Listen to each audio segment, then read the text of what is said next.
빈형. 선생님 전라도 출신이잖아. 아 진짜요? 전라도 어디 있어요? 선생님 밑에. 광주 출신이야, 광주. 밑에 있어. 광주. 너도 광주야? 아버지 광주야? 아버지 광주 어디인데? 광주 민주화운동. 나 그 생각하고 있었는데. 가본 적 있어 광주에? 아 살고 계셔? 어느 동에? 우산동에 가셔. 예전에 선생님 살았던 데랑 가깝네. 아니 제가 그렇구나. 전라남도 어디지? 밑에 있어 밑에. 밑에 왼쪽 오른쪽. 자, 아, 계속 오른쪽. 볼게요. 방금 우리 썼던 거 두 번째 일화에서 나가 깨달은 점을 써보자라고 했습니다. 아버지는 어떤 태도를 갖고 있었죠? 수영적인 자세. 뭘 수업중이 자세. 자, 아버지는 몸이 불편한 딸을 위한 배려지만 현관 근처에 자신이 차를 댔다는 것은 어쨌든 원칙을 어긴 일이기 때문에 그 일에 대해서 어떻게 해요? 비상하게 자, 생각해. 계속해서 사과를 해요. 경비원은 어때요? 처음에 좀 화내다가 어, 나의 상태를 보니까 음. 바로 미안하다고. 그치. 아버지가 현관 근처에 차를 댄 이유가 바로 몸이 불편한 딸 때문이라는 것을 알게 된 이유로 곧바로 사과를 하게 되는 거죠. 자, 그러면 두 번째 일화의 내용 본문에서 정리해 볼게요.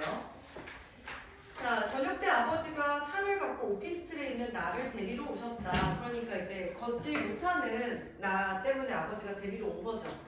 자, 그런데 여기서 보니까 내가 조금 늦게 나갔는데 주차장 경비원이 아버지에게 현관 가까이에 차를 댔다 소리를 지르고 있었다. 아버지는 계속 허리를 굽히면서 사과하고 계셨다. TMI인데 사실 이제 이 장영희 씨라는 분이 소아마비로 몸이 불편하긴 했지만 집이 되게 부자였어. 쉣. 그래서 작가요? 실화예요? 싫어요. 자신이 얘기예요? 아이씨, 수필은 뭐라고 했어? 자기가 직접 경험한 일을 쓴다고 했잖아. 허구의 이야기가 아니라고. 자, 갈래의 특성에 대해서 주연이 정확하게 알아야 돼요. 알겠죠? 자, 삐지지 말고. 자, 그런데 오빠가 되게 유명한 그 사람, 연예인 이런 건 아니고 오빠가 그 현대 엘리베이터 알지 얘들아? 오. 너네 오늘 타고 온 엘리베이터도 현대 엘리베이터잖아. 현대 엘리베이터 사장이었어. 네? 현대 엘리베이터 사장이었어. 아 현대 엘베 사장이요? 엘리베이터를 만드는 사장이었어. 아그 현대 엘베 거기 사장이면 현대 사장 아니에요? 그렇죠. 그 현대 엘베 사장이면 우리 가족 직계 연계된 거 아니에요? 그거는 모르겠습니다. 자, 잠시 이거 보니까 아닌 것 같아요. 현대 직계는 이씨였겠죠. 그게 다를 수 있어요. 사촌일수록 이게 성이 다를 수 있어요. 네, 넘어가겠습니다. 자, 그래서 자, 아버지의 연세층 되고 있는 경비원이 심하게 아버지를 힐책하고 있었는데 자, 아버지는 계속해서 미안합니다, 조금만이라는 말을 반복하고 계셨습니다. 그러니까 아버지는 경비원이 왜 자기에게 화를 내는지 경비원이 가지고 있는 원칙에 대해서 이해를 했기 때문에 사과를 한 거예요. 자, 그런데 아버지가 미안합니다라는 말을 계속하면서 나는 이제 화가 났죠. 그래서 경비원에게 힐끗 쳐다보고 차에 올라탔습니다. 근데 경비원은 잠시 나와 목발을 번갈아가며 쳐다보았다. 그러니까 아버지가 왜 현관 앞에다가 차를 대게 되었는지를 이해하게 된 거죠.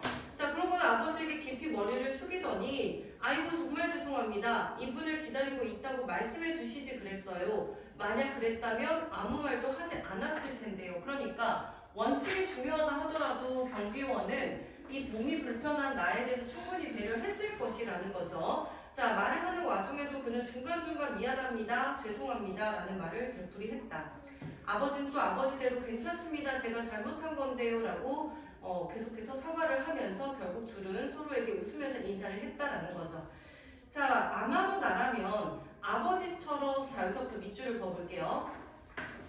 아마도 나라면 아버지처럼 사과하는 대신 금방 간다는데 왜 그러세요? 그렇게 융통성이 없으세요? 라고 하면서 얼굴을 찌푸렸을 것이고 경비원도 사과하는 대신 그래도 원칙은 원칙이지 아무리 몸이 불편한 사람이 기다린다고 차를 현관 앞에 세우다니 라고 생각하면 뾰루통한 얼굴로 돌아섰을 것이다. 자, 여기 써볼게요. 미안하다라는 말을 하지 않을 경우 앞의 상황과 다른 결과를 예상할 수 있음.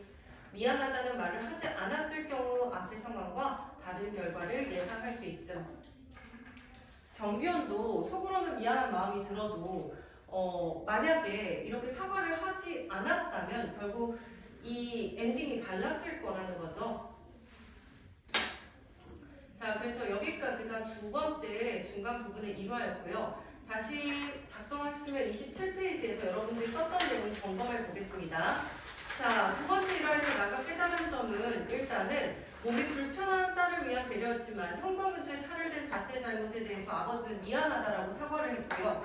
경비원은 아버지가 현관 근처에 차를 댄 이유가 몸이 불편한 딸 때문이었음을 알게 된 후에 사과의 말을 전했습니다. 여기서 얻은 나의 깨달음은 무엇이었을까, 현우야? 응? 안 썼다고?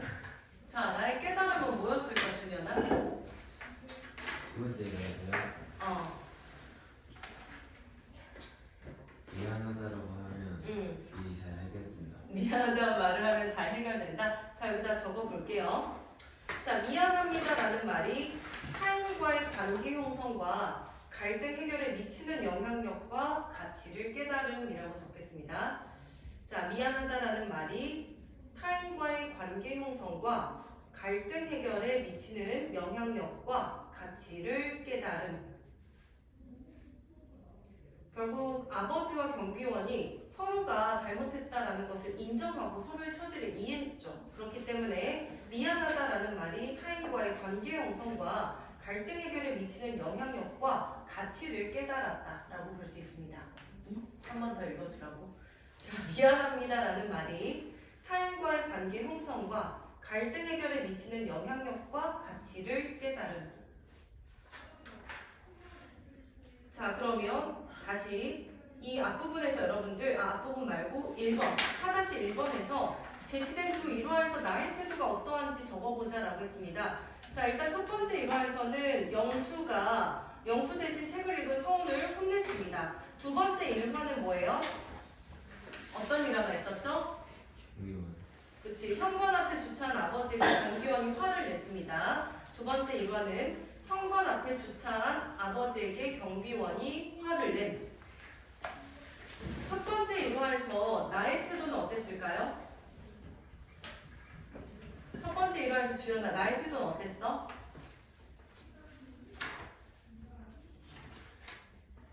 회피했습니다. 자, 미안하다는 말을 피할 구실을 찾아 회피함 또는 잊어버림. 자, 미안하다는 말을 피할 구실을 찾아 미안하다는 말을 하지 않고 결국 잊어버림입니다. 그 밑에 두 번째 일화에서 현관 앞에 주차한 아버지에게 경비원이 화를 냈습니다. 여기에다가 나의 태도라고 적지 말고요. 자, 여기에다가 찍 긋고 아버지의 태도라고 적어볼게요. 자, 아버지의 태도는 미안하다는 말을 계속했습니다.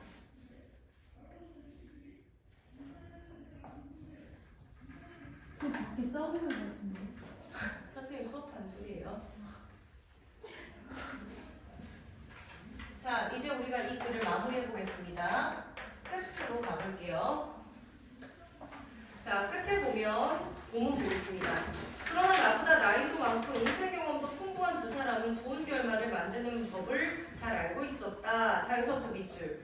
자신의 잘못을 기꺼이 인정하는 태도와 상대방의 처지를 이해하려는 마음, 그리고 미안하다는 말의 효력을 알고 있었던 것이다까지 밑줄 긋고 그 밑에 자, 이 글의 주제라고 적겠습니다. 주제는 자신의 잘못을 기꺼이 인정하는 태도와 상대방의 처지를 이해하려는 마음, 그리고 미안하다라는 말의 효력을 알고 있었던 것이다. 주제는 바로 나를 낮추고 상대를 배려하는 미덕의 말 미안합니다라는 말을 해야 된다라는 거죠. 자, 그래서 여기에서 보니까 중간 첫 번째에서는 나는 미안하다라는 말을 해야 되는데 회피한 적이 있었습니다. 하지만 중간 두 번째 미안하다는 말로 문제를 해결하는 경비원과 아버지를 보면서 끝에서 보면은 나의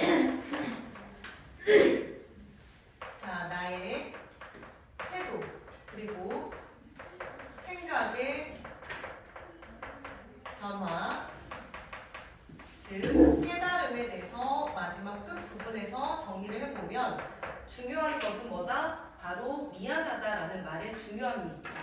자신의 잘못을 인정하고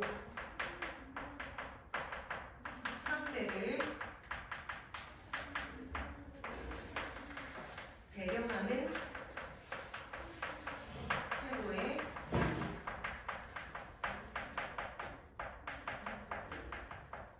중요성이라고 할 수 있습니다.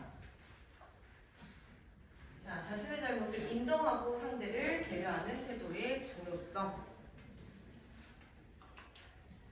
자, 여기까지 정리를 해봤고요.